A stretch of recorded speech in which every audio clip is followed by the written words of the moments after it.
Brendan, how do you handle the frustration of knowing that there were a lot of opportunities for you guys to get this game across the finish line and unable to close? Yeah, we knew coming into this week that obviously they're a really good team, and that we'd have some opportunities. But if we didn't take advantage of them, the games, you can't make too many mistakes against a good team like that and expect to come out with a win. So we definitely made too many of those mistakes tonight, just as an entire team, and we got to learn from it and grow from it, and put it behind us now because there's really nothing you can do about it. But yeah, really tough one tonight. How do you go about keeping the locker room together? You lost a little bit to play for with the Big 12 championship game, but still obviously a big opportunity at TCU. Yeah, it's still just, a lot of guys got, 1 or 2 games left in their career. Play for those guys, play for, you're never going to have the same team year to year. This is a really close team. Bunch of really good individuals on this team. So just about playing for one another. And just finding a way to finish it out strong with the guys. Brendan, over the last 2 weeks, obviously 3 of 12 on third down versus Arizona, 4-13 tonight. What's been the difficulties there to get the offense moving on the third down?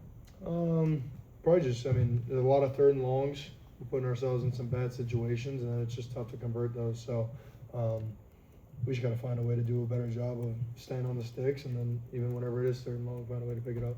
You touched on it a little bit, but knowing the stakes of this game, how big the hype was around it, and coming up short on senior night, what are the conversations between the seniors right now, like talking to them and anything like that? It's unfortunate. Like I just said, we knew what was at stake coming into this game.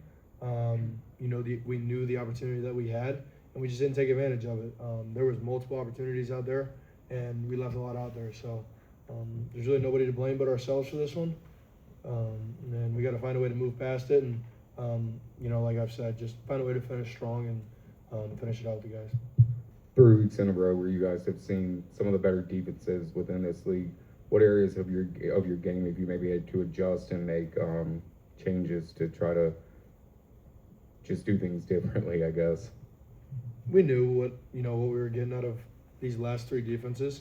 Kind of heard Jeff hit on it. We just got to execute. We haven't done a good enough job of that. Whatever that may be, we haven't done a good enough job of it, and we got to find a way to just execute next week and finish out the season. How do you kind of balance how aggressive you wanted to be in this game versus maybe feeling like I threw the ball away a couple too many times? I should have maybe gone after a couple more plays here or there. Is that in your head right now, or are you just kind of still reeling from the loss? I really feel like pretty much every throwaway that I had tonight was a pretty good decision. You try to drag it out and you try to make plays, but at some point you don't just sit back there and take sacks. You gotta live to fight another down. Maybe there's some stuff whenever I watch it back that I'll say, I could have hit that. Obviously there was a couple throws that I was high on that we ended up not converting on. So, no, definitely can get some stuff cleaned up, but initial thoughts, that's usually just living to play another down and move on. After the game, I saw you and Dante had a moment where you guys brought the rest of the guys out to go thank the fans. I saw you signing an autograph. Why was that important to you guys after, it was a heartbreaking loss?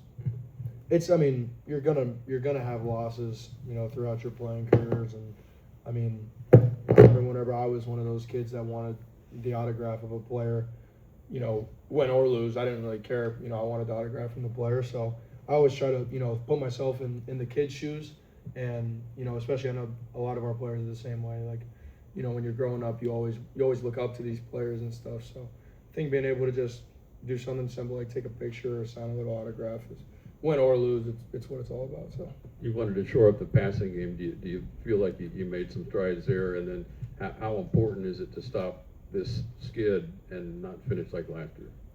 Yeah, winning's the name of the game. We're not doing that these past 3 weeks.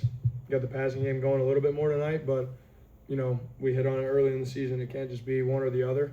We got to find a way to get both going at the same time, and that's where you become the elite offense, is whenever your pass or run game can both be hitting on the same night, and we didn't have that tonight, but there's still just a lot of stuff that we left out there. Brendan, obviously, as a quarterback, there looked to be some substitution kind of gamesmanship delays there, especially during that 2-minute drive there to end the first half. How frustrating is that as a quarterback with that, and how can that throw momentum off? Obviously, in that situation, you guys are looking to go tempo, but you kind of get stalled out because of some gamesmanship there. Yeah, I mean, it's what you should do if you're BYU. It's the smart play. It's just annoying, obviously, because we control that at the same time as far as subbing guys out, but just a couple unfortunate circumstances. We can't have some of the personnel that we had out there for the certain plays. So just unfortunate, but we'll move on from it. Any other questions? Thanks, Brendan. Appreciate you all.